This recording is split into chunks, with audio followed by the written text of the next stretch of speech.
Hello Stella Heart. So before I begin today's video, I would like to make affirmation that this video is not to attack anyone, it's not for offensive purposes, it's just to put out there some few challenges that I've noticed that most Nigerian developers overlook whenever they're trying to make real estate developments. I've noticed that a lot of developers make emphasis on the flashiness, the glossy ties, the physical appearance of houses over the long time usage of these homes, and you can't expect someone that paid up to hundreds of millions for an apartment to just enjoy it for barely 5 years, even if it's up to that 5 years before they start realizing that maybe they have made the worst decision of their life, or this isn't what they expected when they purchased such houses. A lot of people buy homes with the hope of longevity, that is, using it for throughout their lifetime if possible. There is this feeling of home whenever you look at a place you have stayed for the past 5 years and it's still intact. The memories, everything you created in that home, it stays with you for a lifetime, and it's not something you want to lose after maybe 3 years or 4 years of purchase. Yes, there are cases of relocation and all, but even with that, they have the hope of selling it off to someone they deem worthy is able to take care of their home before they leave it or move on. Because beyond just fiscal payments and pricing and everything, this is their memory they're trying to hand off to someone else, and it means a lot to them than just what they made payments for. So what I'm trying to get at here is that we could do better. We could build more responsibly, inclusively, and have a bit of long-term view whenever we are developing houses for use.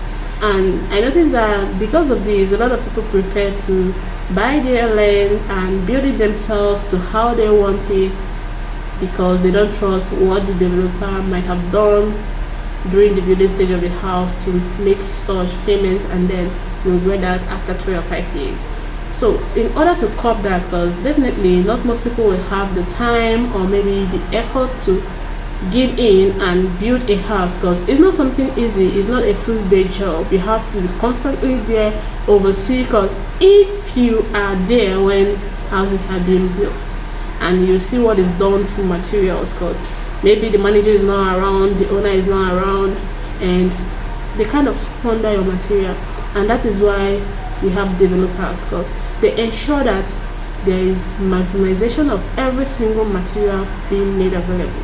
And that is why people prefer to buy homes over getting a piece of land and then building it from scratch. So let's focus on getting these buildings stronger, getting them more inclusive, getting them more economized. It's not just about the flashiness. Yes, that counts, modernized outfit, but there are some modernized inclusive things we can do to our homes to make them more livable and breathable in. We shouldn't just focus on the flashiness without looking for functionality. It's just wastage of resources in the end. Imagine if you got maybe rails and irons to fix on the walls, but they rust over time because you didn't make provision of how to shield those rusts from rain. And we know what water and air does to iron. It rusts. And in the end, that beauty that the buyer saw before they purchased that home might even disappear within 3 years, which is what most buyers don't even want at all. That's why whenever they want to get homes, they'll be like, how will this house look in the next 5 years? How will it look in the next 10 years? Because nobody wants to live a short life. Everyone wants to live a long and fulfilling life. So if they're getting homes, they're paying for homes, no matter the amount, they are looking for longevity, and this is where the developers are being called. They have to take into consideration all this and ensure that they give the client the best, because that is how a client is going to like a home, want to purchase it, make the payment, and enjoy that home. Even refer your services to their relatives, their friends who are interested in such layout. Because if you build inclusively, no matter who the friend is, no matter the family setting, no matter the personal structure and everything, your home is going to fit everyone, because you're using a universal design that no matter if you're a family man, a single mom, a woman with a lot of things, it suits what you want because it is built inclusively. So that's that for today, and I hope I'm able to impact a lot of people. And keep watching us, Stella NG, for your best experience and property advice. Bye.